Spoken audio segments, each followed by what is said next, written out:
네, 헌법재판소가 재판관 만장일치의 의견으로 박근혜 전 대통령에 대해 파면 결정을 내렸습니다. 네, 헌재는 박 전 대통령이 국민의 신임을 배반할 정도로 중대한 법 위반을 저질렀다고 판단했는데요.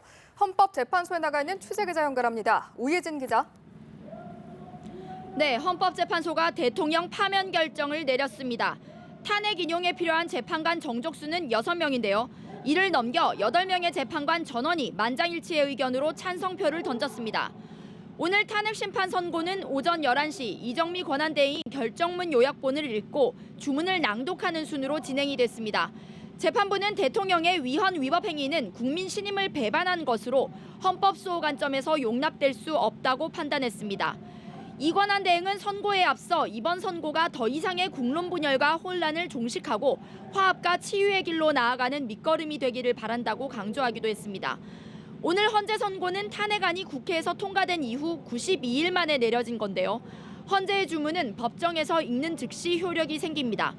이에 따라 박 전 대통령은 대한민국 헌정사상 처음으로 탄핵으로 중도하차한 대통령이라는 불명예를 얻게 됐습니다.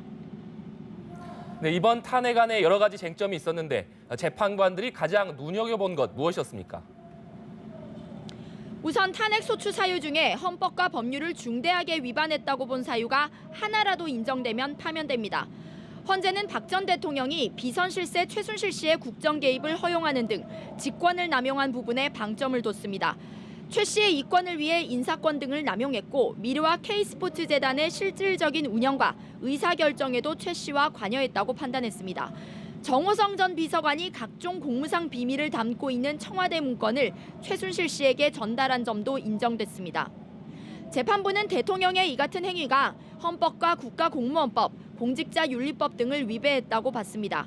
또 대통령의 재임 기간 최 씨의 국정 개입이 이뤄졌지만 사실을 은폐했고 검찰과 특검의 수사에 협조하겠다고 약속했지만 지키지 않은 점은 역시 국민의 신임을 배반한 것이라고 지적했습니다. 언론의 자유를 침해했다든가 세월호 사고와 관련해 생명권 보호 의무를 위반한 부분 등은 탄핵 사유가 되지 않는다고 결론 내렸습니다. 특히 세월호 사고와 관련해 대통령의 의무를 성실하게 하지 않았다는 데 대해선 성실이라는 개념이 상대적이고 추상적이어서 사법적 판단 대상이 안 된다고 말했습니다. 네, 오늘 선고 이후에 국회 측과 박 대통령 대리인단은 어떤 반응을 내놨습니까? 선고가 예상보다 빠르게 그것도 만장일치로 파면 결정을 내리자 법정에는 순간 정적이 흘렀습니다. 선고 직후 국회 탄핵소추위원단은 국민이 법 앞에 평등하다는 법치주의를 확인한 판결이라며 환영의 뜻을 나타냈습니다. 권성동 단장은 촛불이든 태극기든 모두 존중해야 할 우리 국민이라며 통합된 대한민국을 만들어야 한다고 밝혔습니다. 반면 박 대통령 대리인단은 촛불 세력 때문에 대한민국이 망했다고 선고 직후 극렬히 반발했는데요. 서석구 대리인은 촛불 집회를 탄핵 사유로 지정한 국회의 탄핵안 가결부터 잘못됐다고 주장했습니다. 네, 박 전 대통령 탄핵되면서 앞으로 검찰 수사에도 영향이 있을 수밖에 없을 것 같은데 어떻습니까? 네, 대통령이 파면되면서 특검에서 다시 국정농단 사건을 넘겨받은 검찰의 움직임도 바빠질 것으로 보입니다.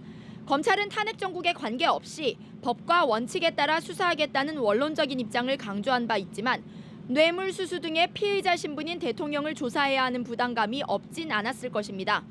그러나 이번 헌재 선고로 이제 검찰 조사에 응하지 않으면 강제 소환도 원론적으론 가능한 자연인이 됐는데요. 이에 따라 검찰 수사도 보다 탄력을 받을 수 있을 것으로 보입니다. 지금까지 헌법재판소에서 연합뉴스TV 오예진입니다.